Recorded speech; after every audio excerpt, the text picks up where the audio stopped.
Yo, what's up, family? How you guys been? We're about to get into another reaction. Today's video is gonna be Brewstew Films turning 30.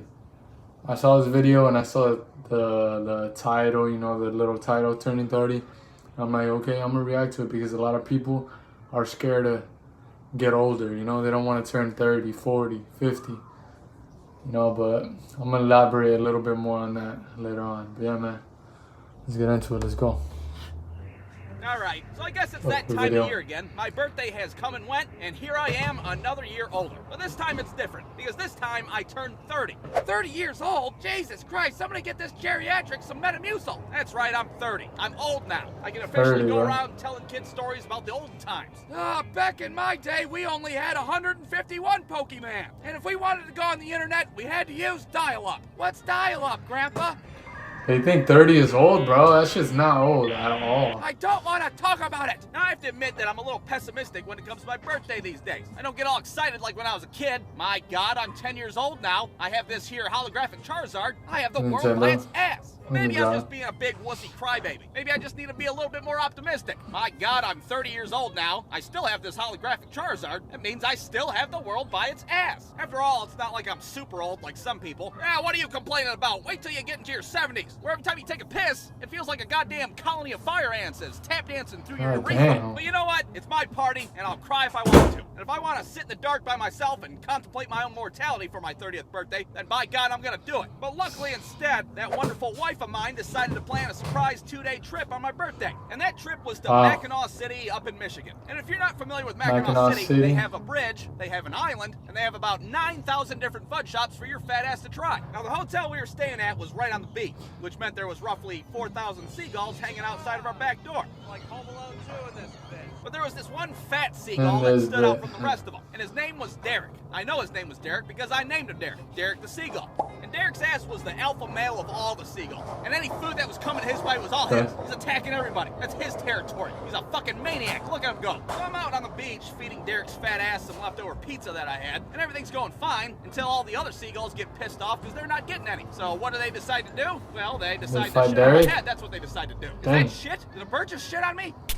Oh, now there's bird shit on my hand. God damn it. All right, so maybe not a great start to the Mackinac trip, but it gets better. The next day, we decide to go to Mackinac Island. And since we've never been there before, our dumbasses think that there's a bridge that you can just drive across. We're Googling driving directions and shit. Well, this can't be right. It says here we have to drive a fucking submarine 4 miles through Lake Huron. Oh, wait a minute, there's a ferry. You're supposed to take a fucking boat across. We're stupid. So we take this ferry out to Mackinac Island, and everything's going fine. That is, until we notice that there's a lady sitting by us that's breastfeeding a very, very large child. Oh my God, don't look now, but I think there's a lady breastfeeding a fucking 9-year-old. There's a what? Oh my God, what the hell? Now, I don't have a problem with breastfeeding in public, but this shit looked like a midget trying to get to second base for Christ's sake. What the hell are you staring at? I'm on my lunch break. So needless to say, we get the hell off the ferry as fast as we can. You want to get a beer? Yeah, I think I need a beer after seeing that shit. So we go to a local brewery on the island, and like all breweries, they have a bunch of weird beers that you can try. Ooh, this one tastes like a peanut butter sandwich.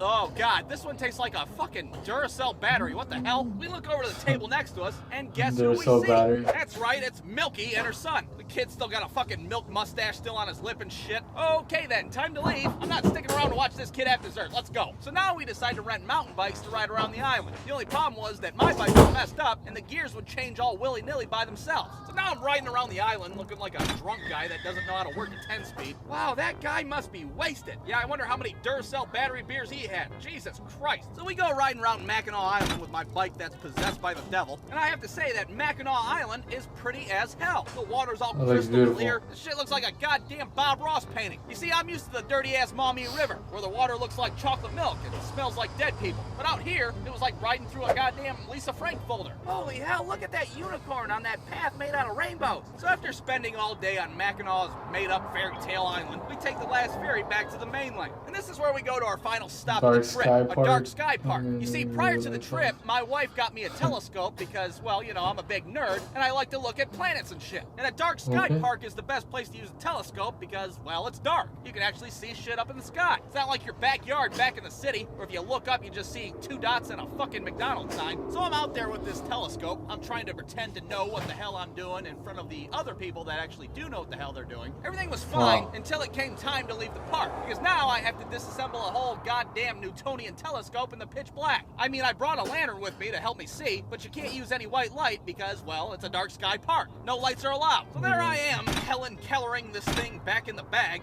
when all of a sudden, my lantern goes off.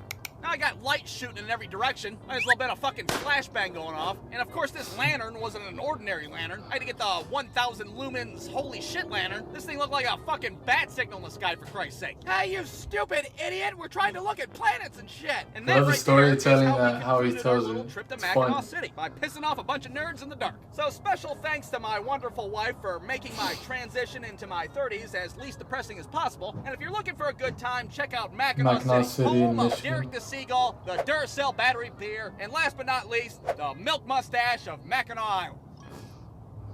Brewstew.com. Brewstew. Hey man, I've never checked out the channel, but this seemed like an interesting video. You know, turning 30, go check them out. Go check out Brewstew Films. The channel will be, I'm gonna try to put it in the description. Yeah man, that's pretty much it. So video, just wanted to take this video because it really means a lot, because you know a lot of us are scared to go into our 30s or 40s, 35s, whatever, yada yada. We think that's old, but you know the only limitations that you got are in your mind. You feel me? Age is just a number.